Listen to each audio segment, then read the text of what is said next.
And he posed once the idea to me that the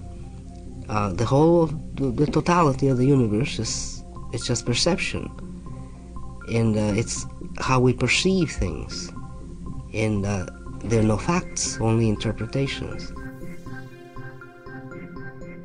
You're listening to The Margins, where we explore obsessions, the supernormal, and oddly shaped ideas.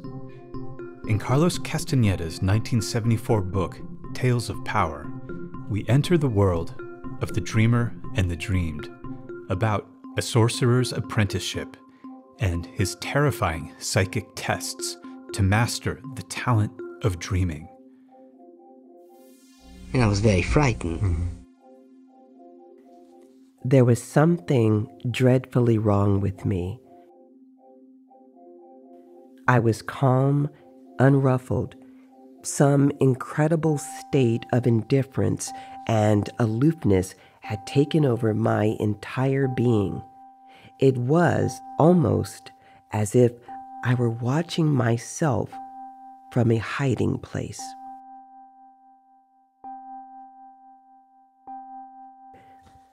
I proceeded to tell Don Juan that during my last visit, he had nearly scared me to death, and that not even during my experiences with psychotropic plants had I been in such a complete state of chaos.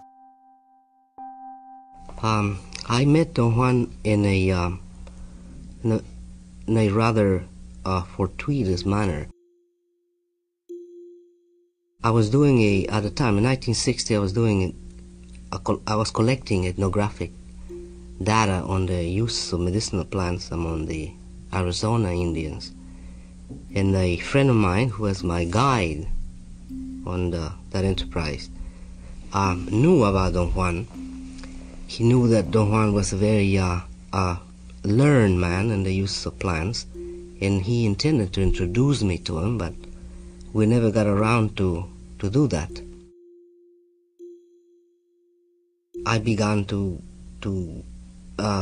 tell him that my interest was plants, and that especially about peyote, because somebody had told me that this old man was very learned in the use of peyote. It was in 1886 that German pharmacologist Louis Lewin published the first systematic study of the cactus, to which his own name was subsequently given. Anhalonium lewinii was new to science. To primitive religion and the Indians of Mexico and the American Southwest, it was a friend of immemorially long standing.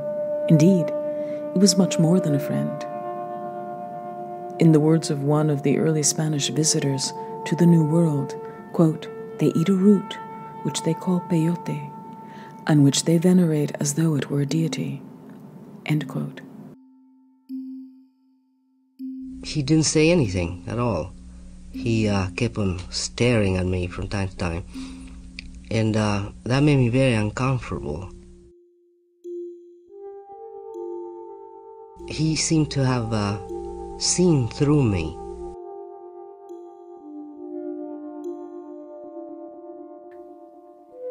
There was something inside me that fought desperately to turn the situation into something familiar. I wanted to be concerned and afraid. Hinaro is going to tell you about the dreamer and the dream, Don Juan said. Yes, Carlitos, the double is a dream. Do you mean that he's not real? I asked. No, I mean that he is a dream, he retorted. Don Juan intervened and explained that Don Juan was referring to the first emergence of the awareness that we are luminous beings. Each one of us is different, and thus the details of our struggles are different, Don Juan said. The steps that we follow to arrive at the double are the same, though, especially the beginning steps, which are muddled and uncertain. Don Genaro agreed and made a comment on the uncertainty that a sorcerer had at that stage. When it first happened to me, I didn't know it had happened, he explained. One day, I had been picking plants in the mountains. I had gone into a place that was worked by other herb collectors. I had 2 huge sacks of plants. I was ready to go home, but before I did, I decided to take a moment's rest. I lay down on the side of the trail in the shade of a tree, and I fell asleep. I heard then the sound of people coming down the hill and woke up. I hurriedly ran for cover and hid behind some bushes a short distance across the road from where I had fallen asleep. While I hid there, I had the nagging impression I had forgotten something. I looked to see if I had my 2 sacks of plants. I didn't have them.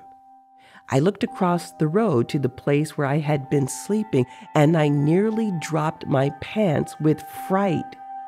I was still there, asleep. It was me. I touched my body. I was myself.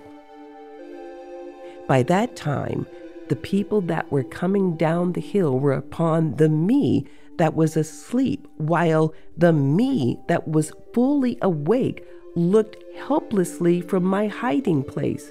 Damn it to hell, they were going to find me there and take my sacks away. But they went by me as if I were not there at all.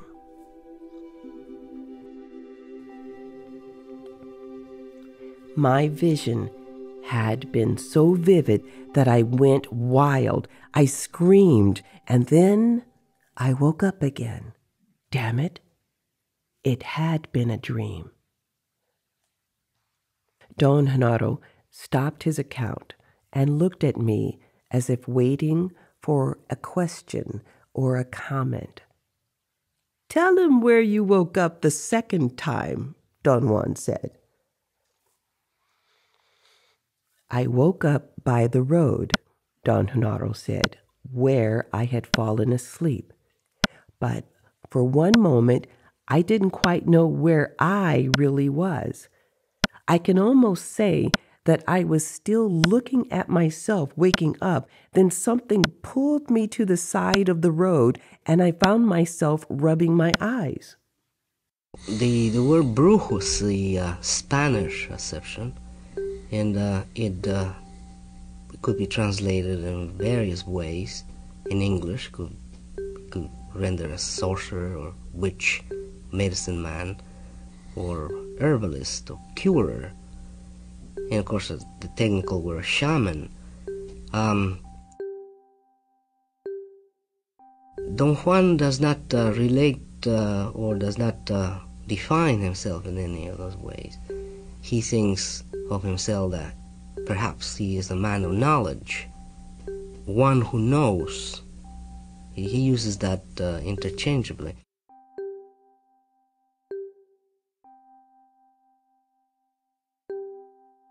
Don Genaro went on talking. He said that he was stunned for a moment and then went to check everything. The place where I had hid was there exactly as I had seen it, he said, and the people who had walked by me were down the road, a short distance away. I know it because I ran downhill after them. They were the same people I had seen. I followed them until they got to town.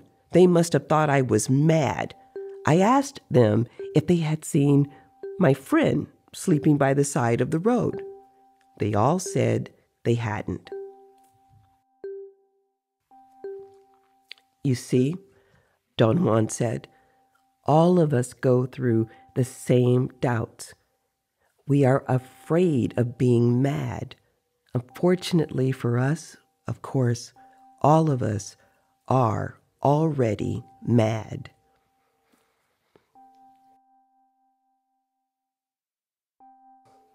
You are a tinge madder than us, though, Don Genaro said to me and winked, and more suspicious.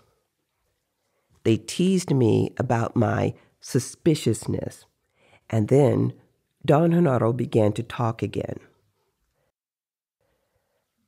All of us are dense beings, he said. You're not the only one, Carlitos. I was a bit shook up by my dream for a couple of days, but then I had to go to work for my living and take care of too many things and really had no time for pondering the mystery of my dreams. So I forgot about it in no time at all. I was very much like you. But one day, a few months later, after a terribly tiring day, I fell asleep like a log in mid-afternoon. It had just started to rain, and a leak in the roof woke me up. I jumped out of bed and climbed on top of the house to fix the leak before it began to pour. I felt so fine and strong that I finished in 1 minute, and I didn't even get wet. I thought that the snooze I had taken had done me a lot of good. When I was through, I went back into the house to get something to eat, and I realized that I could not swallow. I thought I was sick. I mashed some roots and leaves and wrapped them around my neck and went to my bed. And then again, when I got to my bed, I nearly dropped my pants. I was there in bed asleep. I wanted to shake myself and wake me up, but I knew that that was not the thing one should do. So I ran out of the house. I was panic-stricken. I roamed around the hills aimlessly. I had no idea where I was going, and although I had lived all my life there, I got lost. I walked in the rain and didn't even feel it. It seemed that I couldn't think. Then the lightning and thunder became so intense that I woke up again. He paused for a moment. Do you want to know where I woke up? He asked me. Certainly, Don Juan answered. I woke up in the hills in the rain, he said. But how did you know that you had woken up? I asked. My body knew it, he replied.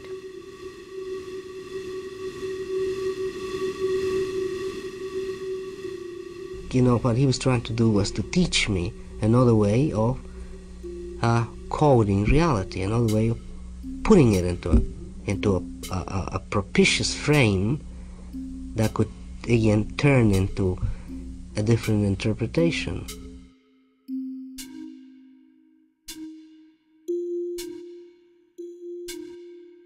If we could learn to code reality or stimuli the way a shaman does, perhaps we could elongate our range of what we call real.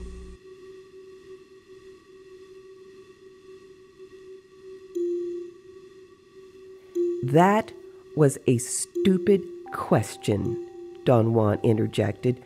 You yourself know that something in the warrior is always aware of every change. It is precisely the aim of the warrior's way to foster and maintain that awareness. The warrior cleans it, shines it, and keeps it running. He was right. I had to admit to them that I knew that there was something in me that registered and was aware of everything I did, and yet it had nothing to do with the ordinary awareness of myself. It was something else, which I could not pin down. I told them that perhaps Don Genaro could describe it better than I.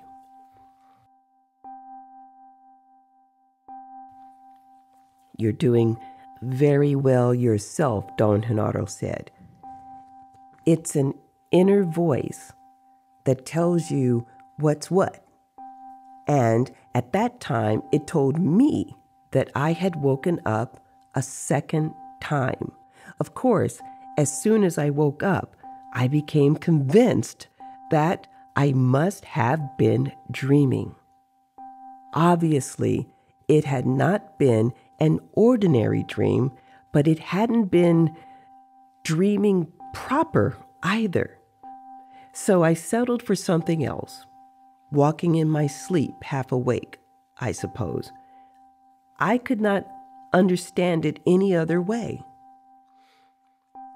Don Genaro said that his benefactor had explained to him that what he had gone through was not a dream at all, and that he should not insist on regarding it as walking in his sleep.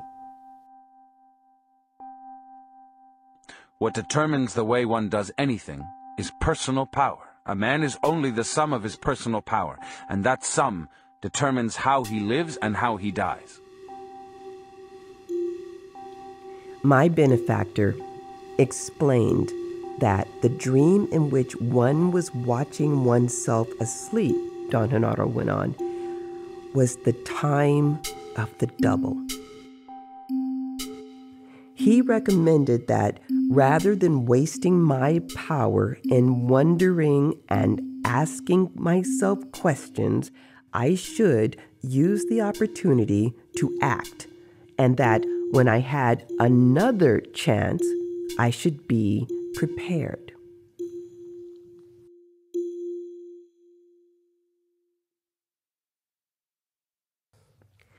My next chance took place at my benefactor's house.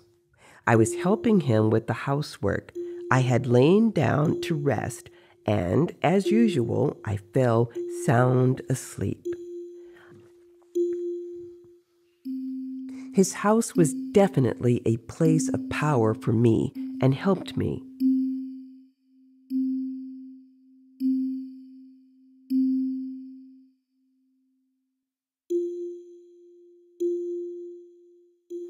I was suddenly aroused by a loud noise and awakened.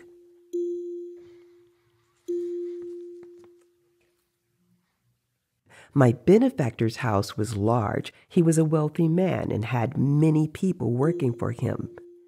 The noise seemed to be the sound of a shovel digging in gravel. I sat up to listen, and then I stood up. The noise was very unsettling to me, but I couldn't figure out why. I was pondering whether to go and check it out when I noticed that I was asleep on the floor. This time, I knew what to expect and what to do, and I followed the noise. I walked to the back of the house. There was no one there. The noise seemed to come from beyond the house. I kept on following it. The more I followed it, the quicker I could move. I ended up at a distant place. But if I would view them from the point of view of a non-European man, maybe a shaman or perhaps a Yaqui, I think the experiences are, or they are designed to produce the knowledge that reality of consensus is only a very small segment of the total range of what we could feel as real. For instance, in the idea that a man could actually turn into a cricket or a mountain lion or a bird. Witnessing incredible things. He explained that at the time of those events, he still was in the beginning stages of his apprenticeship and had done very little in the realm of dreaming, but that he had an uncanny facility to dream that he was looking at himself. "Where did you go, Don Juan?" I asked. That was the first time that I had really moved in dreaming, he said. I knew enough about it to behave correctly, though. I didn't look at anything directly and ended up in a deep ravine where my benefactor had some of his power plants. "Do you think it works better if one knows very little about dreaming?" I asked. "No," Don Juan interjected. "Each of us has a facility for something in particular. Genaro's knack is for dreaming." "What did you see in the ravine, Don Genaro?" I asked. "I saw my benefactor doing some dangerous maneuvers with people. I thought I was there to help him and hid behind some trees. Yet I couldn't have known how to help. I was not dumb, though, and I realized that the scene was there for me to watch, not to act in." "When and how and where did you wake up?" "I don't know when I woke up. It must have been hours later. All I know is that I followed my benefactor and the other men, and when they were about to reach my benefactor's house, the noise that they made because they were arguing woke me up. I was at the place where I had seen myself asleep. Upon waking up, I realized that whatever I had seen and done was not a dream. I had actually gone some distance away, guided by the sound." "Was your benefactor aware of what you were doing?" "Certainly. He had been making the noise with the shovel to help me accomplish my task. When he walked into the house, he pretended to scold me for falling asleep. I knew that he had seen me. Later on, after his friends had left, he told me that he had noticed my glow hiding behind the trees." Don Genaro said that those 3 instances set him off on the path of dreaming, and that it took him 15 years.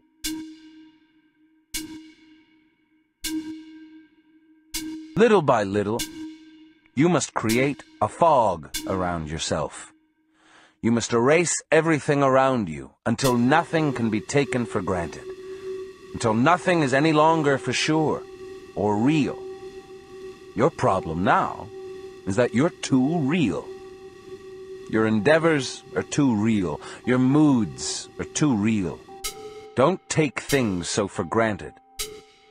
You must begin to erase yourself. "What for?" I asked belligerently. It became clear to me then that he was prescribing behavior for me. All my life, I'd reached a breaking point when someone attempted to tell me what to do. The mere thought of being told what to do put me immediately on the defensive. "You said that you wanted to learn about plants?" he said calmly. "Do you want to get something for nothing? What do you think this is? We agreed that you would ask me questions and I'd tell you what I know. If you don't like it, there's nothing else we can say to each other." His terrible directness made me feel peeved, and begrudgingly, I conceded that he was right. "Let's put it this way, then," he went on. "If you want to learn about plants, since there's really nothing to say about them, you must, among other things, erase your personal history." "How?" I asked. "Begin with simple things, such as not revealing what you really do. Then you must leave everyone who knows you well. This way, you'll build up a fog around yourself.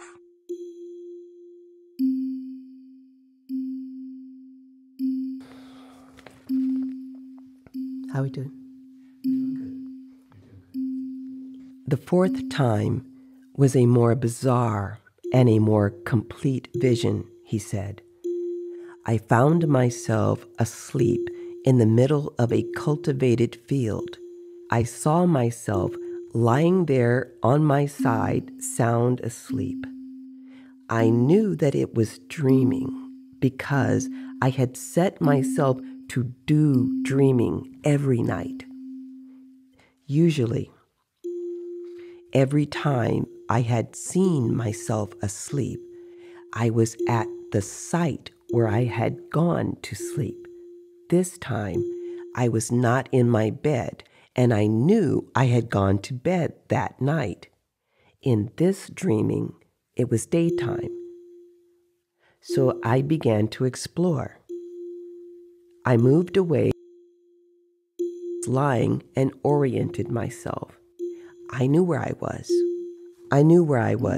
I was actually not too far from my house, perhaps a couple of miles away. I walked around looking at every detail of the place. I stood in the shade of a big tree a short distance away and peered across a flat strip of land to some cornfields on the side of a hill. Something quite unusual struck me then. The details of the surroundings did not change or vanish, no matter how long I peered at them.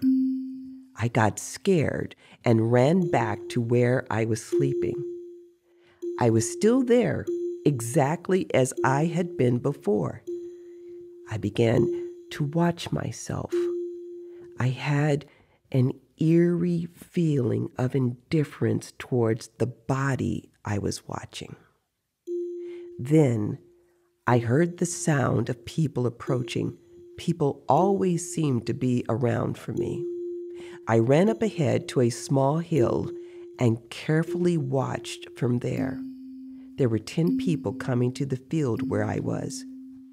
They were all young men. I ran back to where I was lying and went through one of the most agonizing times of my life while I faced myself lying there snoring like a pig.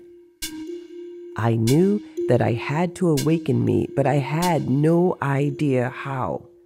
I also knew that it was deadly for me to awaken myself. But if those young men were to find me there, they were going to be very upset. All those deliberations that were going through my mind were not really thoughts. They were more appropriately scenes in front of my eyes. My worrying, for instance, was a scene in which I looked at myself while I had the sensation of being boxed in. I call that worrying. It has happened to me a number of times after that first time. Well, since I didn't know what to do, I stood looking at myself, waiting for the worst. A bunch of fleeting images went past me in front of my eyes. I hung on to one in particular, the sight of my house and my bed. The image became very clear. Oh, how I wished to be back in my bed. Something shook me then. It felt like someone was hitting me, and I woke up. I was on my bed. Obviously, I had been dreaming. I jumped out of bed and ran to the place of my dreaming. It was exactly as I had seen it. The young men were working there. I watched them for a long time. They were the same ones I had seen. I came back to the same place at the end of the day after everybody had gone and stood at the very spot where where I had seen myself asleep. Someone had lain there. The weeds were crumpled. Don Juan and Don Genaro were observing me. They looked like two strange animals. I felt a shiver in my back. I was on the verge of indulging in the very rational fear that they were not really men like myself. But Don Genaro laughed. In those days, he said, I was just like you, Carlitos. I wanted to check everything. I was as suspicious as you are. He paused, raised his finger, and shook it at me. Then he faced Don Juan. Weren't you as suspicious as this guy? He asked. Not a chance, Don Juan said. He's the champ. Don Genaro turned to me and made a gesture of apology. I think I was wrong, he said. I was not as suspicious as you.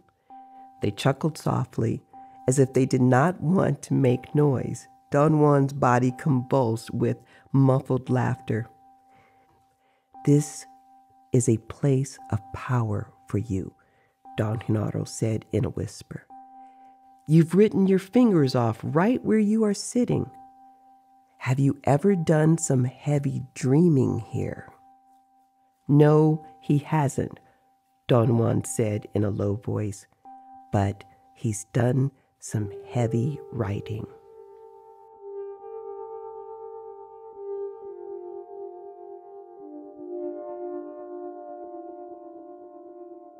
The writer Margaret Atwood once opined that even if Castaneda's work wasn't true, it was undoubtedly brilliant. Castaneda's work is both fascinating, but for more than a bath full of critics, a complete fabrication, a hoax, a fraud, a piece of intricate fabulism dressed up as cultural anthropology. I had to make mental notes of all the steps, of all the things that I saw, all the events that occurred during the states of, let's say, expanded consciousness or whatever. And then it was easy to translate them into writing after, because I had them all meticulously filed, sort of, and in my mind. If I don't make the effort to render his world as a coherent phenomena, he'll go by the way it has for hundreds of years as a nonsensical activity. When it is not nonsensical, it's not fraudulent, it's a very serious endeavor. But as far as seeking his teachings, I don't think I would. I sincerely think that I don't have the mechanics. He's a warrior, because he was very eccentric, which makes him very much a marginal man. You've been listening to The Dreamer and the Dreamed on The Margins. You can check out the entire 1969 interview between Carlos Castaneda and Theodore Roszak at our website, liquescencemedia.com, and also a list of Castaneda's works, plus a critical review of the Don Juan controversy. Subscribe to our newsletter for more oddly shaped ideas, and if you have the means, drop us a tip to help keep the lights on. Links at the website. Thanks for your support, and keep listening.